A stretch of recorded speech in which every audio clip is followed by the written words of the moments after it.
थुकायचं तर विंडोच्या बाहेर थुकायचं ना, ते बसमध्येच थुकायला लागले.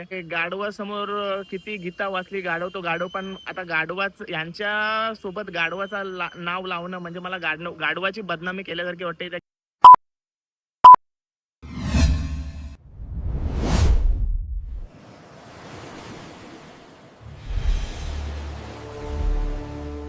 हाय नमस्कार, कशात सर्व. माझं नाव राजदीप घरत, मला सर्व प्रेमाने राज म्हणतात आणि तुमचं स्वागत आहे आपल्या राज करंजाचा या यूट्यूब चॅनलवरती. मित्रांनो, गेले ब्लॉगमध्ये तुम्ही बघितलं असाल नो मनी चॅलेंज मध्ये एकही पैसा न खर्च करता आपण अक्कलकोटला आलो. 430 किलोमीटरचा प्रवास आपण पूर्ण केलाय. 2-3 दिवसाचा अंदाज पकडला होता, काय 400-450 किलोमीटरचा प्रवास आहे तर बोलू 2-3 दिवसाचे कपडे घेऊन येतं. प्लॅनिंग काय करूनच नव्हतं आलो. जसा प्रवास स्वामींचे इच्छेनुसार आपण डायरेक्ट 13 तासामध्ये अक्कलकोटमध्ये आलो आणि अजून मला विश्वास नव्हते का 13 तासामध्ये मी पोहोचू शकलो, कारण का मी ट्रॅव्हलर्स अजून बरेच आधी अभ्यास केलेला. त्याच्यामध्ये कमसे कम 2 दिवस तर पाहिजे नो मनी चॅलेंजला 430 किलोमीटरचा. पण कसं काय तर मी 13 तासातच पोहोचलो. आणि आता विषय, एक दिवस आधीच पोहोचलो. उद्या गुरुपौर्णिमा, उद्याचा आपला टार्गेट होता, उद्या पोहोचायचा होता. मला तर वाटत होता का मी एक दिवस लेट पोहोचीन, कारण का मी लेट निघलो होतो 27 तारखेला. 26 तारखेच्या ऐवजी 27 तारखेला निघलो होतो. तर बोलू थोडा प्रॉब्लेम होऊ शकते. पण विषय असा झाला तर तेच दिवशी पोहोचलो. तर आज 28 तारीख मंगळवार स्वामींचं दर्शन घेतलं सकाळी पहाटे उठून. आणि आता मला मित्र भेटलेत, आपले उरण साईडचेच आहेत, दुर्वेश आणि आता दक्ष आपल्या समोर आहे. हाय तरी कर. ओके, आम्ही आता नाश्ता करायला थांबलोय अक्कलकोटमध्ये स्वामींच्या मंदिराच्या थोडा मागे आहोत. आणि आता आम्ही ठरवलं आहे काय पंढरपूरला जायचा. मला भाऊ पण बोलले लवकर गेलास तर तू दर्शनासाठी पण जा, पंढरपूरला जा. आता स्वारी सुद्धा झाली, एकादशी सुद्धा झाली तर जा. तर मी कंटाळा केला, काय बोलू नको, आमच्या आराम करते, कारण का काल भरपूर धावपळ झाले.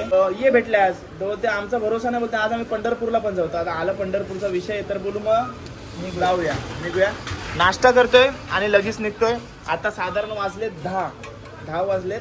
लवकर इथून सोलापूर, अक्कलकोटवरून सोलापूरवरून 70 किलोमीटर आहे. म्हणजे एकूण आपल्याला 110 किलोमीटरचा प्रवास आहे. इथून सोलापूर 40 किलोमीटर, तिथून 70 किलोमीटर, म्हणजे 1.5-2 तासाचा प्रवास असणार आहे. जाऊन येऊन 2 तास, संध्याकाळपर्यंत मी परत इकडे येईन.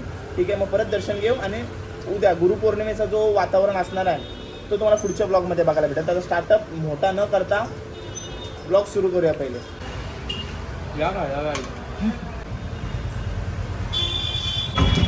चला, अक्कलकोटवरून रिक्षा पकडली, अक्कलकोट बस स्टँडला जायला. किती रुपये दादा? 20 रुपये एकाचे. 2 का 3 किलोमीटर आहे ना शायद. जाऊया. चला मित्रांनो, नशीब बघा, रिक्षातून उतरलो आणि डायरेक्ट पंढरपूर. म्हणजे दारात उभीच होते असं बोलू शकतो आपण. चला, आपले नशीब एवढे चांगले आहेत ना, काय बोलू नको. फक्त 2 स्टॉप, एक सोलापूर आणि डायरेक्ट दुसरा पंढरपूर. 2 स्टॉपमध्ये आपण डायरेक्ट आपल्या पंढरपूरला पोहोचणार आहोत. तर AC बस असणार आहे, तर त्याचं तिकीट किती होतं अक्कलकोटवरून ते तुम्हाला दाखवतो. ठीक आहे, किती तिघांचे? 915. अक्कलकोटवरून डायरेक्ट AC बस 305 भेटले आम्हाला, म्हणजे 305 रुपयात. चला, आणि याने विचार केला होता काय अक्कलकोटवरून सोलापूर आपण बसने कसा जायचा, पण सोलापूरवरून पंढरपूर आपण AC बसनेच जायचा. तर स्वामींनी आम्हाला अक्कलकोटमधूनच AC बस दिली. पण रिक्षातनं उतरले स्टँडमधून बाहेर निघत होती AC बस. असं मॅडम, नाही AC चालू करायलाच पाहिजे. 305 रुपये AC आहे, मस्त आहे. कमी वाटली तर पुढे भाग. ओके मॅडम, टेन्शन नाही. कमी जास्त पुन्हा आपण चालू करू. ओके, चालेल, फुल करा. 10:40 आम्ही या नॉनस्टॉप बसमध्ये बसलो होतो. तिने एक स्टॉप घेतला होता सोलापूरला आणि नंतर डायरेक्ट आता पंढरपूरला थांबलोय. आता वाजलं किती? 1:15 झाले. मस्त नॉनस्टॉप प्रवास झाला. तर काय धाकधुकी नाही, बस चेंज करायचा नाही. 305 रुपये भरले विथ AC. मस्त झोपून आलो. अक्कलकोटला झोपलो होतो, डायरेक्ट पंढरपूरला उठलो. चला जाऊया आता. 6 वाजता रात्री 8 वाजले आम्हाला. काल सकाळी 6 वाजता दर्शनाच्या रांगेत लागलेत. आणि दर्शन कितीला झाला? 8 वाजता. 8 वाजता. आणि आता साधारण आम्हाला किती टाइम लागेल तुम्हाला वाटतंय? आता तुम्हाला आता कमीत म्हणताय रात्रीच्या समजा 1-1.5 वाजता ते समजा 1-1.5 वाजता म्हणा 2 वाजता म्हणा. म्हणजे आता आम्ही रांगेत लागलो तर रात्रीचे 1-1.5 वाजता दर्शन होईल. होईल वाटते रे आमचं आता किती आहे की पब्लिक आजच्याला. ओके, मग आता मुखदर्शन घेऊ आम्ही. हा मुखदर्शन तुम्हाला राहता असाल तर तुम्ही ते घ्या आणि नसलं तर मग मुखदर्शन.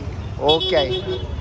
आपला काय नाही त्या माणसाला कोणी सांगावं की बा आम्ही पहिले असंच करतो. नाही बरोबर, कारण का आता डायरेक्ट ते रांगेमध्ये थांबलो तर आम्हाला परत जायचं आहे. हो, यांना घरी जायचं आहे आणि मला परत अक्कलकोटला जायचं आहे. रांगीमध्ये जायचं म्हणलं तर तुम्हाला आजच्याला जाणं होत नाही. असं आहे. तुम्ही उद्या सकाळच्याला जाऊ. ओके, रामकृष्ण हरी. मंदिराच्या परिसरामध्ये जाऊन विचारपूस करण्याचा प्रयत्न करतोय.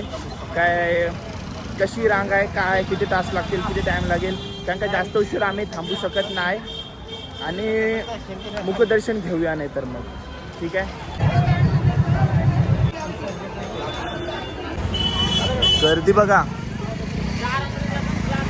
एकादशी होऊन बरेच दिवस झालेत, म्हणजे शनिवारी एकादशी झाली आणि आजचा वार मंगळवार. आणि गर्दी बघा इकडे किती. आणि जेव्हा मी एंटर झालो तेव्हा आमचाच बोलणं झालं होता, काय बोलू गर्दी नसेल आज, जाऊया.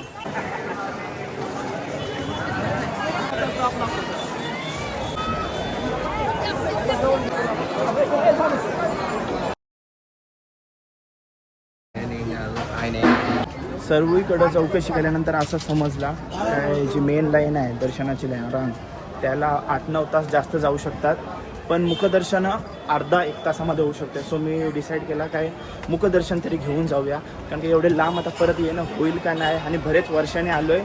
सो योग आला आहे तर मुखदर्शन तरी घेऊन जाऊ. मनाला शांती वाटेल, बरं वाटेल जरा असं मुखदर्शन घेतलं तर. गर्दी भरपूर आहे, वाटला नव्हता का आज मंगळवारी गर्दी असेल. गर्दी भरपूर आहे.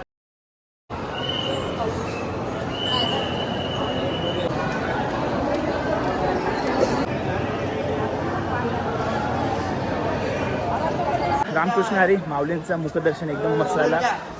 अर्धा तास लागला आणि आता मुखदर्शनाला पण रांग वाढत चाललं आहे.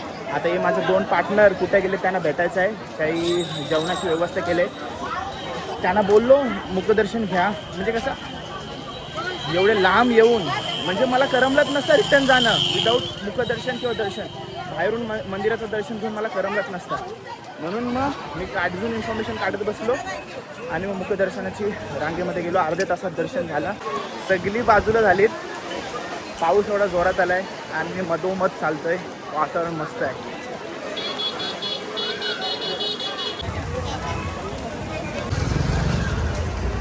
बटाटा मटकी आणि वरण. Okay okay, thank you. आणि पापड, भात आणि श्रीखंड आपण मागितला. श्रीखंड 30 रुपये आणि हे सर्व थाली. हे सोडून ही थाली आहे 130 वाली थाली आहे. 130 वाली आहे. मंदिराच्या परिसरामध्येच आहे हॉटेल. वारकरी भोजनालय म्हणून एक हॉटेल आहे मंदिराच्याच परिसरामध्ये. स्टार्टिंगला तुम्हाला दाखवला तिथं अशी 130 मध्ये थाली प्लस हा श्रीखंड 30 रुपयाचा आहे. ठीक आहे, तो ॲड केला आपण. आणि हे दोघं यांचं जेवण झाला. जेव्हा मी दर्शन करत होतो तेही जेवण घेतला. त्यांना आता घरी जायचं आहे ना. आपण डायरेक्ट आता स्टॉपवरती अलग अलग होणार आहोत. ओके, आले असते तर बरा झाला असता. 30 मिनिटात दर्शन झालं. मस्त दर्शन झालं. 200 बोलला. बस स्टँडला जायचे.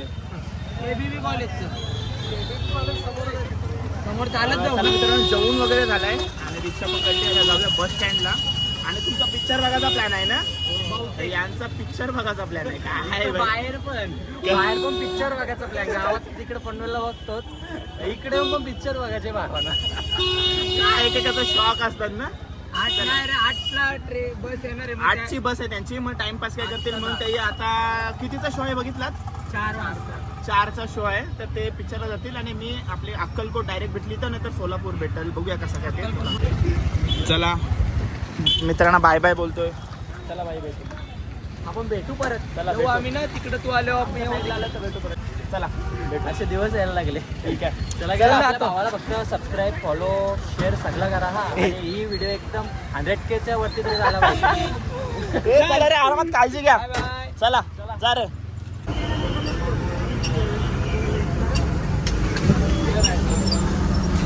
डायरेक्ट अक्कलकोट नाही भेटली, सोलापूरवरून जाऊ. विचारला मी तिकडं काय डायरेक्ट अक्कलकोट आहे काय. बोलते सध्या तरी तू सोलापूरला जा, सोलापूरवरून अक्कलकोट पकडते पुढे जाते सोलापूर.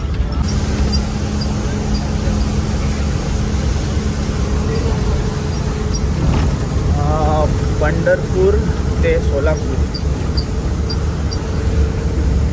पंढरपूर ते सोलापूर 140 रुपये तिकीट आहे आणि सोलापूरवरून आपला अक्कलकोट 85 रुपये, म्हणजे जवळपास 225 रुपये होतील. शेवटला बसलोय त्यात.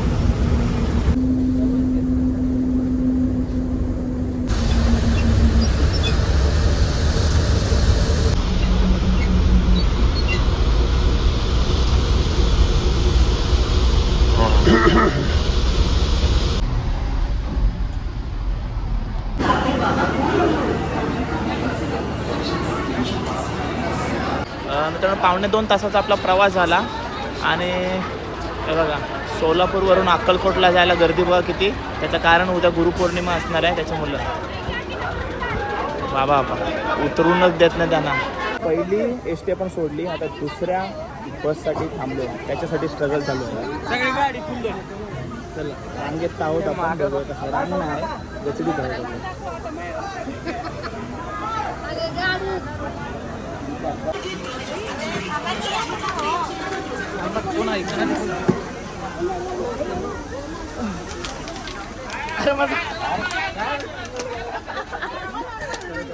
मित्रांनो बसमध्ये चढल्यानंतर बघतोय तर काय प्रत्येक जण एक एक सीटवरती बसले आणि स्वतःच्या पार्टनरसाठी, स्वतःच्या वाईफसाठी, स्वतःच्या मुलांसाठी जागा जिंकून ठेवली होती. आणि 40 किलोमीटर मी उभा प्रवास केला. मित्रांनो स्क्रीनवरती 2 बॉक्स येतात, त्याच्यामध्ये पहिला बॉक्स आहे त्याच्यामध्ये मी AC बसने प्रवास केला होता. Akkalkot to direct Pandharpur direct bus होती, त्याच्यात 305 रुपयाचा तिकीट आपण काढला होता. नंतर जो खालचा बॉक्स आहे त्याच्यामध्ये Pandharpur bus stand to Solapur 140 रुपये आणि सोलापूर टू अक्कलकोट 85 रुपये, टोटल 225 रुपये. मित्रांनो असा काय बसमध्ये माझ्यासोबत घडला ना, तर ते बघून मला असं वाटतंय की जर अशीच परिस्थिती चालू राहिली तर आपल्या देशाची, आपल्या महाराष्ट्राची प्रगती होणं कठीण आहे. तर काय झालं मित्रांनो असं तुम्हाला सांगते. विषय झाला, मी पंढरपूरवरून सोलापूरला येत होतो आणि तेव्हा माझ्या बाजूला एक काका बसले होते. मी विंडो सीटला होतो, तर त्याही माझ्याकडून विंडो सीट मागून घेतली. तर मी बोललो बसा.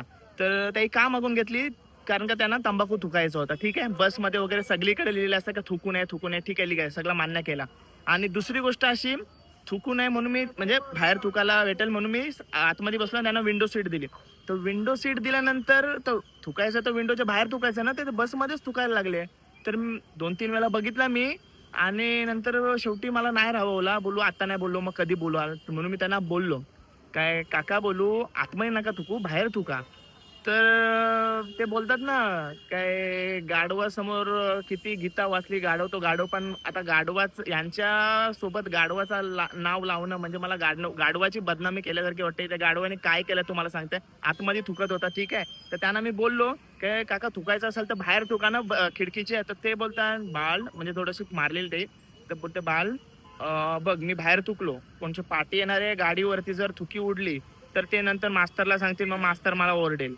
म्हणून बोलते इथं मला साधा सोप्पा बोलते मी इथंच ठोकतोय. पण मी बोललो काका प्रवासी जेव्हा तुम्ही उठून जाशील स्टेशन आल्यानंतर, पण नंतरचा जो प्रवासी येईल त्याला किती म्हणजे ते किती कसा बरोबर नाही ना ती गोष्ट. म्हणजे किती त्रास होऊ शकते ते त्यांच्या थुकीचा. कंटिन्यू थुकत होते ते, असं नाही का एकदा थुकलं जा.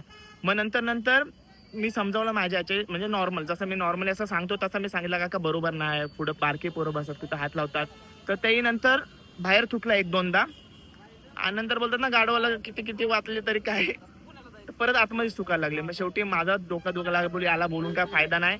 मग मी जाऊन ते दुसरे पुढे जाऊन बसलो. समजावून पण फायदा नाही अशी गत झाली होती तिथं. मी बराच त्यांना सांगत होतो, सांगून समजला नाही त्यांना, जाऊ दे बोलू अशी गत आहे. चला मित्रांनो झालं गेलं ते विसरून जाऊन आपण आता स्वामींच्या आरतीला जाऊया. 7 वाजले, 7:30ची आरती असते. जाऊन सर्व तिकडचं वातावरण दाखवतो. गर्दी वाढत चालली आहे, त्याचं कारण असं आहे उद्या गुरुपौर्णिमा, उद्या सकाळी पहाटे उठून आपल्याला लवकरात लवकर दर्शन घ्यायचं आहे. ठीक आहे, तोच आपला हेतू होता गुरुपौर्णिमा. तर आपण स्वामींच्या कृपेने लवकरच आलो आहे. ठीक आहे, तर जाऊया आपण. मित्रांनो 7:16 झालेत आणि मी आता मंदिराच्याच परिसरामध्ये आहे आणि वातावरण एकदम शांत आहे. आणि इथं काही काका मगाशी म्हणत होते की आपण नशीबवान आहोत त्या आत्तापासून बोलते हा म्हणजे पौर्णिमेचा दिवस सुरू झाला आहे, म्हणजे पौर्णिमेचा टाईम सुरू झाला आहे, म्हणजेच आपली गुरुपौर्णिमा सुरू झालेली आहे आपल्या याच्यामध्ये. सोबत आपण नशीबवान आहोत तर या टायमिंगला अशी गर्दी नाही आहे आणि या टायमिंगला आपल्याला दर्शन भेटतं आहे. तर त्यासाठी म्हणजे मी पहिले तर आरतीसाठी थांबून होतो, नंतर पहिले जाऊन मग दर्शन घेतलं समजल्याप्रमाणे. भारी वाटला आणि मस्त मस्त दर्शन घेतलं. मी मोबाईल नाही काढू शकत कारण का ते म्हणजे ओरडतात वगैरे म्हणून नाही काढलेलाच बरा. आपण आपल्या सुखाने दर्शन घ्यायचा की ते बघून घेतील. चला ठीक आहे. बघा मंदिराच्याच परिसरामध्ये आणि गर्दी बघा. उद्या कधी सकाळपासून कधी असा मौका मिळणार ना की परिसरामध्ये अशी व्हिडिओ काढू शकेन. सो आता पाहिजे तसा वावरून घ्या. ते सगळी तेच बोलतात आता आज पाहिजे तसं करून घ्या. गुरुपौर्णिमेच्या दिवशी इथं प्रचंड गर्दी असणार आहे. लाखोंच्या संख्येने लाखोंच्या संख्येने स्वामी भक्त येतील. ठीक आहे. हे बघा सर्व